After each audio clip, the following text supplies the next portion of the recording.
I think some definitions of the open web are, very contingent on technical qualities. Things like, is it open source? Can you get at the source code? And that's certainly, I get that validity. And then there's people who talk about it in terms of things like open standards, which I think is getting closer to a real prerequisite for practice, in the sense, if somebody is doing something on the web over here and I'm over there, how easy is it for me to adopt the technology they're using and use it for my own purposes? I have, in some ways, an incredibly simple-minded and personal definition of the open web, which goes back to my introduction to it when I was teaching in the late 1990s. My first teaching job was in Mexico. It was at a fairly technologically advanced institution, but I had never taught before, and this thing called the internet was still relatively new back then in terms of teaching and learning.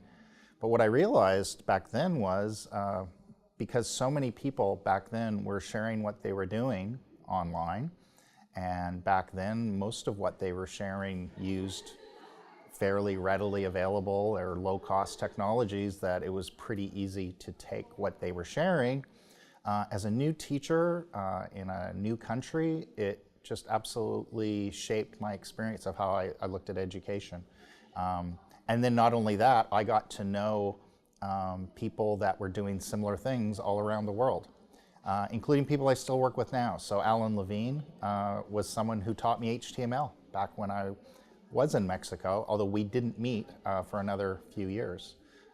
It actually took me a year or two after I knew him to put that together. So I kind of just am always chasing that buzz, that ability to connect with people wherever they may be, and to draw on the work they're doing using this platform. So I'm looking for characteristics that identify those things, and I try to eliminate the things that create barriers to those things. I have a hard time defining what the open web is. I tend to prefer the question, why the open web? And for me, the why is really about greater access to knowledge and a greater ability to participate in communities.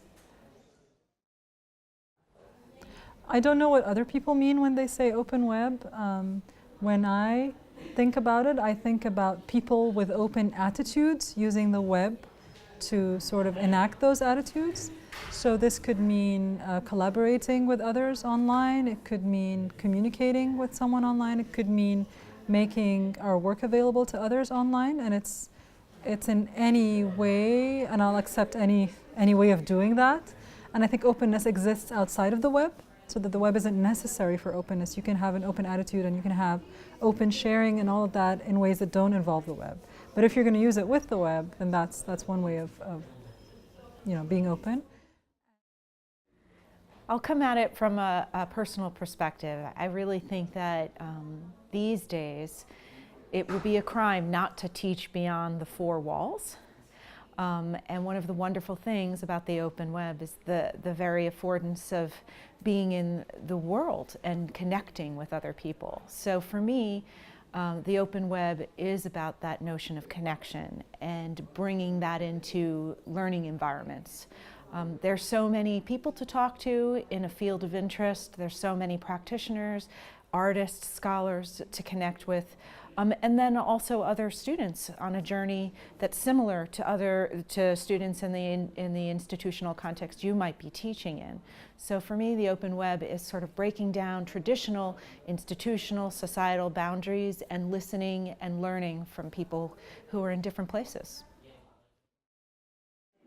For me, the open web is a place online where you can interact and participate in reading information, but also writing information. So it's a two-way communication exchange. So that we are creating digital, online, responsible citizens who are literate in how the web is put together and can participate in that. The word open is defined in multiple ways, but I think the open web, most people think of as kind of a space or a place rather than a specific set of tools.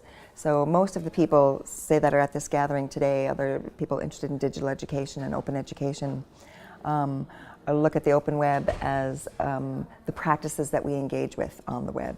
So I often look at a continuum of bounded spaces to open spaces when I think about the web. And bounded spaces would be spaces where you require a password to enter, so things like virtual learning environments. And as we move towards openness, we talk about engaging, beyond those spaces, in spaces where you can encounter, people beyond your specific learning community, for example. So we might use tools like social media or WordPress or other things so that we can interact with our students and others on the open web.